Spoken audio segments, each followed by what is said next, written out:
सतगुरु कबीर साहिब कहते हैं, आध घड़ी की आध घड़ी आधी से पुनि आध, कबीर संगत साध की मिटे कोट अपराध। कि आधी घड़ी से भी आधी घड़ी और फिर उसकी भी आधी, अर्थात 8वां हिस्सा भी यदि आप संगत कर लेते हैं किसी साधु संत की, किसी सच्चे महात्मा की, तो आपके करोड़ों करोड़ अपराध क्षमा हो जाते हैं। किस प्रकार क्षमा हो जाते हैं? इसी प्रकार क्षमा हो जाते हैं जैसे भक्त सदना जी के सभी जो पाप थे वो क्षमा हो गए थे। भक्त सदना जी जो कि कसाई का काम करते थे, और एक दिन सतगुरु उनसे आकर मिलते हैं, भेष बदलकर जिंदे के रूप में आते हैं और कहते हैं कि भाई, क्या सारी उम्र यही काम करते रहोगे? क्या तुम हमेशा हमेशा इन्हीं चीजों में लगे रहोगे? क्या तुम्हें नहीं लगता कि जो तुम कर रहे हो तुम्हें उसका फिर भोग भी भोगना होगा? क्या फल नहीं भोगना है? जो तुम आज मार रहे हो इन्हें, तो क्या तुम्हें खुद नहीं मरना पड़ेगा? आज तुम बकरों को काट रहे हो, क्या तुम्हें फिर खुद नहीं कटना पड़ेगा? तो सदना जी कहते हैं कि महात्मा जी, मेरे को और कुछ काम आता नहीं।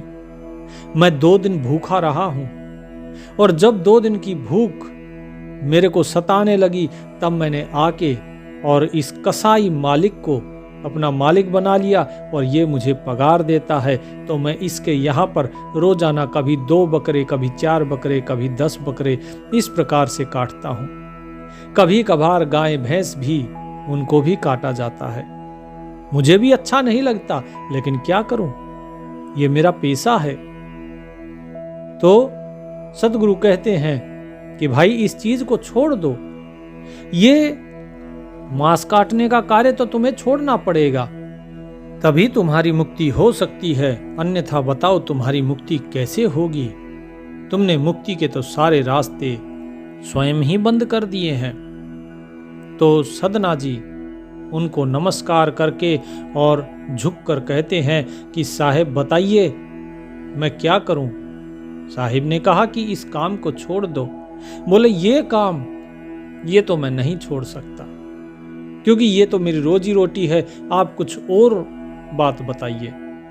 तो सतगुरु कहते हैं कि ठीक है भाई, अगर तुम ये नहीं कर सकते हो, इसे नहीं छोड़ सकते हो, तो कम से कम इसे कम कर दो। तो सदना ने कहा कि हाँ ठीक है, ये मैं कम कर सकता हूं। मैं अभी 2 से लेके 8-10 बकरे तक मैं काटता हूं, तो मैं इसे कम कर देता हूं कि मैं आज के बाद 5 बकरे से अधिक कभी नहीं काटूंगा। 5 तक ही मैं अधिकतम काटूंगा, इसके आगे मैं नहीं काटूंगा, चाहे मेरा मालिक मुझे काम से ही निकाल दे। साहिब बोले कि ठीक है, फिर अगर तुम इस काम को कम कर देते हो, तुम अपने वादे पर टिके रहे, तो मैं तुम्हारे मुक्ति के बारे में कुछ सोच सकता हूं। सदना जी ने कहा कि महात्मा जी, आप मुझे नाम दीक्षा दे दीजिए। तो साहिब ने कहा कि नहीं, नाम दीक्षा ऐसे नहीं मिलती है। साचे गुरु की पक्ष में मन को दे ठहराए, चंचलते निश्चल भया नहीं आवे नहीं जाए। कि भाई, पहले तुम्हें सच्चे गुरु के पक्ष में अपने मन को रोकना होगा, ठहराना होगा। तुम्हें अपने गुरु के वचन पर टिकना होगा। इस मन को इधर उधर, ये बड़ा चंचल है, भागता है, इसे भागने नहीं देना, इसे निश्चल कर लो। उसके बाद ये ना कहीं आएगा और ना कहीं जाएगा। तभी तुम्हें मुक्ति मिल सकती है, तभी तुम्हें नाम दीक्षा मिल सकती है। तुम पहले अपने वचन पर टिक कर दिखाओ। और सदना जी ने जब ये बात सुनी तो उन्होंने कहा कि ठीक है, आगे से मैं इसी वचन पर टिक कर रहूंगा और आपको शिकायत का मौका नहीं दूंगा। साहिब ने कहा कि ठीक है, 1 माह तुम अपने इस वचन पर टिक कर दिखाओ, उसके बाद फिर मैं तुम्हें नाम दीक्षा अवश्य दूंगा। तब तक तुम अपना जो भी काम करते हो, इस काम करते करते राम नाम का सुमिरन करते रहो और राम में ही अपना मन लगा कर रखो। सदना जी ने उन्हें प्रणाम किया और साहिब वहां से अंतर्ध्यान होते हैं। कबीर साहिब कहते हैं अपनी एक वाणी में, भली भई जो गुरु मिले जाते पाया ज्ञान, घट ही माही चबूतरा घट ही माही दीवान। कि भाई जो गुरु मिल गए उनके बड़े भाग्य हैं, जिससे लोगों को ज्ञान प्राप्त होता है और जिसने उस ज्ञान को धारण कर लिया उसके अंदर ही उस मालिक के बैठने का स्थान बन जाता है। अर्थात ये हृदय उस मालिक के निवास करने का स्थान, मंदिर बन जाता है और इसी में ही वो निवास करता है। अब सदना कसाई जी अपना जो काम था उसको रोजाना ईमानदारी के साथ करते और वे काम करते करते भी उनके होठों पर मांस काटते समय भी केवल राम राम की मधुर धुन लगी रहती। एक दिन चलते हुए उनके पैर से एक काले रंग का गोल पत्थर टकराया। उन्होंने बस उसे उठा लिया और सोचा कि चलो इसे जो मांस है उस मांस को तोलने के काम में रख लेता हूं। लेकिन कुछ दिनों में उन्हें समझ आ गया कि यह पत्थर साधारण नहीं है। जिस वजन की उसे जरूरत होती वो पत्थर उसी वजन का हो जाता। अब इस चमत्कार की खबर सब जगह फैल गई, भीड़ लगने लगी और उसकी बिक्री भी बढ़ने लगी। लेकिन जो मालिक था वो चाहता था कि सदना अधिक बकरे काटे क्योंकि भीड़ बढ़ रही थी, लेकिन सदना थे कि वो जो उन्होंने सतगुरु से वादा किया हुआ था उसे तोड़ना नहीं चाहते थे, इसीलिए वो कभी भी 5 बकरों से अधिक नहीं काटते। इसी चर्चा को सुनकर एक ब्राह्मण भी वहां पहुंच गया। स्थान वो अशुद्ध था, वो जाना नहीं चाहता था, पर चमत्कारिक पत्थर ने उसे खींच लिया। दूर से देखकर उसके रोंगटे खड़े हो गए। उसने देखा कि जो चमत्कारिक पत्थर था वो वास्तव में शालिग्राम था। जब भीड़ थोड़ी कम हुई वो सदना के पास गया और बोला, ये पत्थर नहीं, ये तो श्री शालिग्राम भगवान हैं और तुम अनजाने में इन्हें मांस के बीच उपयोग कर रहे हो। सदना जी का दिल बैठ गया। वो ये तो समझ गए थे कि यह पत्थर साधारण नहीं है, क्योंकि इसका वजन जितना चाहिए था उतना ही घट बढ़ जाता था। उनकी आत्मा सरल थी तो उनकी सरल आत्मा रो पड़ी। वो बोले, मैं तो अनजाने में बड़ा पाप कर बैठा। आप ब्राह्मण हैं, कृपया आप इन्हें लेकर जाइए और इनकी सेवा कीजिए। ब्राह्मण आदरपूर्वक शालिग्राम को घर ले जाते हैं, उसे स्नान कराया, पंचामृत अभिषेक कराया और उसकी पूजा शुरू की। लेकिन कुछ ही दिनों के बाद वही शालिग्राम उनके सपने में प्रकट हुए और बोले, हे ब्राह्मण, मुझे तुम्हारी सेवा प्रिय है, लेकिन मुझे उसी सदना के पास पहुंचा दो। वो मेरा कीर्तन करता है और मैं उन भक्तों पर स्वयं को भी बेच देता हूं जो मेरा नाम प्रेम से जपते हैं। ब्राह्मण चकित रह गए। अगले दिन वे शालिग्राम को लेकर सदना जी के पास पहुंचे और सारी बात बताई। सदना जी की आंखों से आंसू बह निकले। उन्होंने तुरंत अपने मन में विश्वास किया, जब मेरे ठाकुर जी को कीर्तन इतना प्रिय है तो अब मेरा सारा जीवन उन्हीं के नाम सुमिरन में बीतना चाहिए। अब सदना जी कोशिश करते कि उन्हें मांस काटना ही ना पड़े, लेकिन ऐसा हो कैसे सकता था। आखिर जो उनका मालिक था वो तो इसी चीज की उसे तनख्वाह देता था कि वो मांस काटे। लेकिन एक दिन इस प्रकार का घटना घटी कि सदना जी का जीवन ही बदल गया। एक दिन नगर में कई विवाह थे। शादी में मांस की जो खपत थी वो बढ़ गई। एक जो सेठ था उसने कहा कि मुझे 50 बकरे चाहिए, 50 बकरों का मांस चाहिए।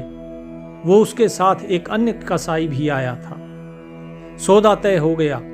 उसके खाने के लिए मालिक ने सदना को बुलाया कि भाई तुम आओ, एक बकरा और काटो। सदना काटना नहीं चाहते थे, लेकिन फिर भी उनसे कटवाए गए बकरे उन्होंने 5 बकरे काटने के बाद काम रोक दिया, क्योंकि वो घबरा गए कि कहीं मेरा वचन खंड ना हो जाए जो मैंने सतगुरु जी को वचन दिया। उनके दिमाग में एक विचार आया, क्यों ना मैं बकरे के जो अंडकोश हैं उन्हें काट कर रसोई में भेज दूं, मैं बकरा भी नहीं काटूंगा, मेरा वचन रह जाएगा और मैंने जो जिंदा महात्मा को बात कही थी वो रह जाएगी और मेरा मालिक भी खुश हो जाएगा।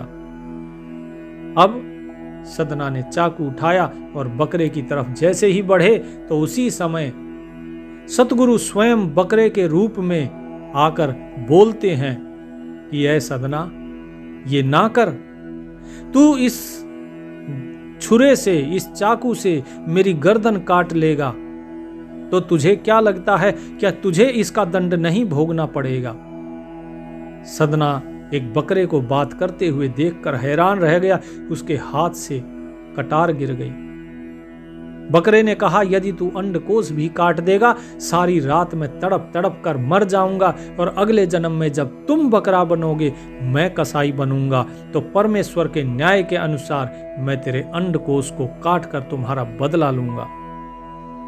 सदना भयभीत हो गए और वो थर थर कांपने लगे और बेहोश होकर वे वहीं पर जमीन पर गिर गए। कबीर साहब कहते हैं कि भाई, जो पाप कर्म होते हैं वो कोयले के समान होते हैं और यदि कोयले की एक चिंगारी भी अग्नि की कहीं उड़कर सूखे घास में गिर जाए तो सारे वन को भस्म कर सकती है। इसी प्रकार यदि एक सत्य ज्ञान की चिंगारी कहीं पर अंधेरे में गिर जाए असत्य में, वो सारे असत्य को नष्ट कर सकती है। इतनी शक्ति है सत्य में। और इसी प्रकार सदना कसाई को भी जो ज्ञान हुआ, ये इस ज्ञान से उनके जो पाप थे वो जल गए, उनका कुसंग, उनकी बुरी संगत छोड़ दी उन्होंने। और इतना ही नहीं, उसका जो मालिक था, उन मालिक ने सदना कसाई जी को काम से निकाल दिया क्रोध में आकर, और साथ ही साथ उनके हाथ कटवा दिए गए कि जाओ इनके हाथ काट दो। हाथ कटने के बाद सदना कसाई ने अपना हाथों का इलाज करवाया और जो सतगुरु आए थे उनके पास, तो सतगुरु ने कहा था कि जब तुम मुझसे मिलना चाहो, जब तुम्हारे मन में ललक हो, तड़प हो, जिस दिन तुम्हारे मन में ये हो जाए कि नहीं, मुझे सतगुरु से मिलना है, मुझे ये काम छोड़ना है, जिस दिन तुम्हें मैं इस काम से ज्यादा प्रिय लगने लगूं, उस दिन मेरे पास जगन्नाथपुरी आ जाना। तो वो रास्ते में चलते चलते जगन्नाथपुरी के एक गांव में पहुंचे। एक नंबरदार का घर था, वहां पर सदना जी को रात को रुकना पड़ा। और जो नंबरदार की जो औरत थी, उसने सदना जी के हाथ कटे होने के कारण उन्हें अपने हाथ से खाना खिलाया। तो सदना जी ने उनकी सेवा भाव की बड़ी प्रशंसा की। उस नंबरदारनी का जो चाल चलन था वो ठीक नहीं था।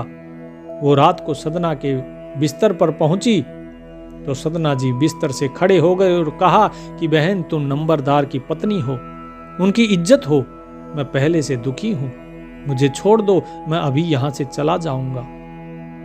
उस औरत ने सोचा कि हो सकता है कि ये मेरे पति से डर रहा है, तो उसने जाकर अपने पति की हत्या कर दी। और वापस आकर सदना जी को उसने सारा वृतांत बताया कि मैंने अपने पति की हत्या कर दी है, अब किसी का डर नहीं है।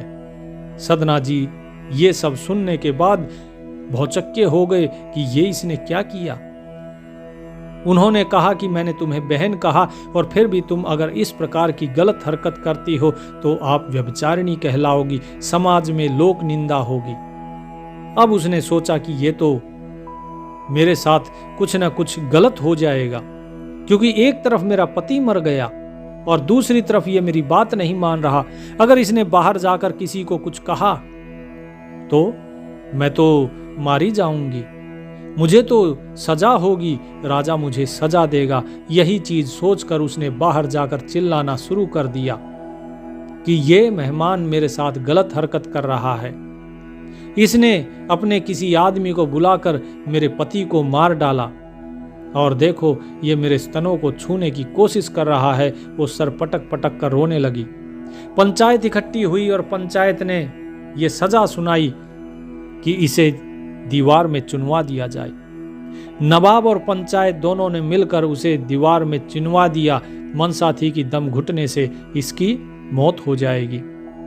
लेकिन जैसे ही कारीगर मीनार का दरवाजा बंद करके हटे, उसी समय मीनार के सारे ईंट पत्थर एकदम से टूट गए, मानो कोई विस्फोट हुआ हो। कुछ ईंटें नंबरदार के घर के आंगन में गिरी और नंबरदारनी की दोनों स्तनों पर गिरी और उसके दोनों स्तन कट के गिर गए। वो दर्द से चिल्ला उठी और उसने फिर अपनी गलती स्वीकार की। उसने सारी जो भी उसने झूठ बोला था वो स्वीकार किया। और उसके बाद सदना जी उस समय इतने कृतार्थ हुए कि उनकी आंखों से आंसू बहने लगे कि परमात्मा ने वास्तव में न्याय किया है। इसके बाद सदना जी आगे बढ़ते हैं जगन्नाथपुरी की तरफ, और जब वहां पर पहुंचते हैं तो वही महात्मा के रूप में सतगुरु मिलते हैं उन्हें, जो उनको दर्शन देने के लिए उनके जो मांस काटने की जगह थी वहां पर आए थे। उन्होंने सतगुरु को सारा वृतांत कह सुनाया। फिर उनसे उन्होंने दीक्षा ली और अपना कल्याण कराया। साहिब कहते हैं अपनी वाणी में, राम नाम सदने पिया बकरे के उपदेश, अजा मेल से उधरे भक्ति बंदगी पेश। कि सदना ने देखो राम नाम का रस पिया एक बकरे के द्वारा उपदेश के कारण। तो सतगुरु किस रूप में आकर कब क्या करें ये कोई नहीं कह सकता, लेकिन हाँ इतना जरूर है कि कोई भी सच्चा गुरु जब आपको मिलता है उससे पहले साहिब आपको अवश्य कुछ ना कुछ इशारा करते हैं। वो आपको किसी न किसी प्रकार से इस प्रकार के इशारे देंगे, इस प्रकार की शिक्षा देंगे कि आप अपनी गलत राह को छोड़कर और सही राह पर आ जाएं। और जब सच्चा गुरु मिलता है तो साहिब कहते हैं कि उसका किस प्रकार का परिणाम होता है। कबीर साहिब कहते हैं, गुरु मिला तब जानिए, मिटे मोह तन ताप, हर्ष शोक व्यापे नहीं, तब गुरु आपे आप। कि वास्तव में सच्चा गुरु तो तब जानो कि हाँ हमें सच्चा गुरु मिला जब आपके मन के मोह ये मिट जाता है, आपके मन का क्रोध लोभ ये मिट जाता है, आपके तन का ताप मिट जाता है, आपकी काम वासनाएं ये मिट जाती है। आपके मन में फिर न हर्ष होता है अपनी प्रशंसा सुनकर, ना ही आपका जो कोई अगर आपकी निंदा करता है तो उस निंदा को सुनकर आपके मन में कोई शोक नहीं होता। तभी कहा जा सकता है कि हाँ हमें जो गुरु मिला वो सच्चा मिला। लेकिन जब तक आपके मन में मोह है, तन में ताप है, काम का वेग है, आप सुख दुख होते रहते हो अपनी प्रशंसा सुनकर, तब तक आपको गुरु सच्चा नहीं मिला और आप सच्चे नहीं बने हैं। पहले आपको सच्चा बनना होगा। जिस प्रकार जो सदना जी थे, पहले उन्होंने क्या किया, सदना जी को तभी नामदान मिला जब सदना जी वास्तव में गुरु के प्रति उनका प्रेम हो गया, जब उन्होंने अपनी नौकरी से ज्यादा उस वचन को निभाने की इच्छा जाहिर की जो उन्होंने सतगुरु जी को दिया था। तो यही चीज है, जब सतगुरु साहिब के प्रति आपका सच्चा प्रेम होगा तभी सतगुरु आपको मिलेंगे। अन्यथा साहिब ने क्या कहा था, साहिब ने मना कर दिया था उन्हें नामदान देने के लिए। खाली इतना कहकर चले गए कि भाई राम राम जपा करो, बस इतना बता दिया। तो इसीलिए बार बार मैं कहता हूं कि पहले सच्चा बनिए। और सदना जी आके पूछते हैं फिर सतगुरु जी से, उन महात्मा जी से, कि गुरु तुम्हारा कहाँ है, चेला कहाँ रहा है। कबीर साहिब अपनी वाणी में लिखते हैं कि जब सदना जी ने ये प्रश्न किए तो क्या कहा कि गुरु तुम्हारा कहाँ है, चेला कहाँ रहा है, क्यों करके मिलना भया, क्यों बिछड़े आवे जाए।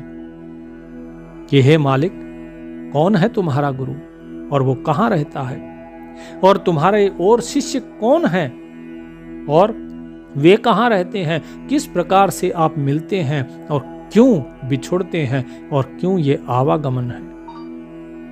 तो कबीर साहिब कहते हैं कि गुरु हमारा गगन में, गुरु हमारा गगन में, चेला है चित माहे, सुरत शब्द मेला भया, बिछड़त कब हूं नाहे। तो गुप्त भेद की बात बताते हैं कबीर साहिब यहां पर कि जो गुरु है वो गुरु कहाँ है? गगन में। गगन में कौन? वही परमात्मा, वही मालिक जो त्रिकुटी से होकर और ब्रह्मरंध्र में वो सत्य पुरुष, बोले वही हमारा गुरु है। और चेला कहाँ है? चेला चित्त माँ है। चित्त में कौन है? जो चेतना है, जो आपके हृदय में है, जो आत्मा के रूप में है, बोले वही चेला है। अर्थात जो परमात्मा है वो गुरु और जो आत्मा है वो चेला है। ये जीव चेला है। और किस प्रकार से उससे मिला जाता है? सुरत शब्द मेला भया, अर्थात जब ये सुरत उस शब्द में समा जाती है तब उससे मिलना होता है।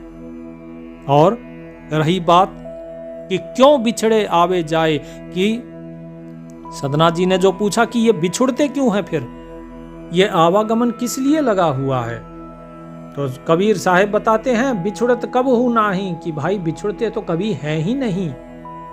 हम कभी नहीं बिछुड़ते उस परमात्मा से, हम केवल उसे भूल जाते हैं, हम अपने स्वरूप को भूल जाते हैं। तो इस प्रकार से कबीर साहिब समझाते हैं कि लोगों को ये चीज मिलती नहीं है, लोग कहीं और ढूंढ रहे हैं उस मालिक को। वो उस मालिक से बिछुड़े तो हैं ही नहीं, वो पता नहीं किस मालिक को ढूंढ रहे हैं।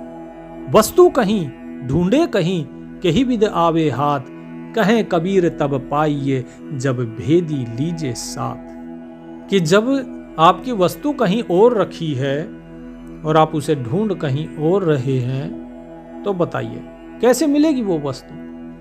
क्या मिल सकती है? नहीं मिल सकती। तो मिलेगी कब?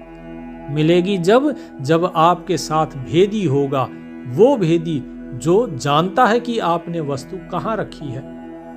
क्योंकि आप तो भूल चुके हैं, अब आप भूल गए तो उससे आपको पूछना पड़ेगा जिसको याद है कि आपने वस्तु कहां रखी है, और वो है सतगुरु। तो सतगुरु आपको बताते हैं कि वास्तव में आप क्या भूले हैं, आपने कहां भूला है अपने आप को, कहां पर आप खोए हुए हो। साहिब कहते हैं कि भेदी लीन्हा साथ कर दीनी वस्तु लखाए, कोटि जन्म का पंथ था पल में पहुंचा जाए। कि भाई देखो, अगर भेदी को तुमने साथ में लिया, भेदी कौन है? भेदी है सतगुरु, जो उस मालिक को जानते हैं, जो उसका रास्ता जानते हैं, वही आपको वहां का रास्ता दिखा सकते हैं। और जो वो वस्तु है कौन जिसे आप ढूंढ रहे हो, वो परमात्मा, उस परमात्मा का दीदार आपको कराते हैं। तो ये कौन? ये करवाते हैं सतगुरु।